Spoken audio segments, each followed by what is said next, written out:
দায়ুস জান্নাতে প্রবেশ করবে না। দায়ুস কাকে বলে? যার রক্তে দিয়াসা আছে। কার রক্তে দিয়াসা আছে? শুকুরের রক্তে দিয়াসা আছে।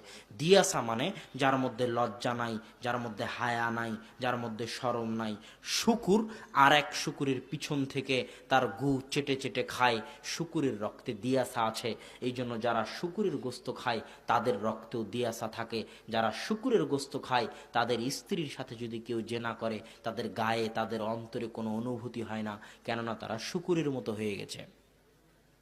আল্লাহ রসুল বলছে লা ইয়াদখুলুল জান্নাতা দায়ুস, দায়ুস জান্নাতে যাবে না। মানে যার রক্তে দিয়াসা আছে। কার রক্তে দিয়াসা আছে?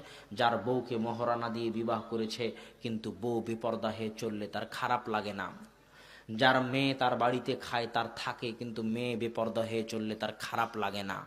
তার মানে তার রক্তে আর রক্ত নাই, সব পুজ আর শুকুরের রক্ত হয়ে গেছে।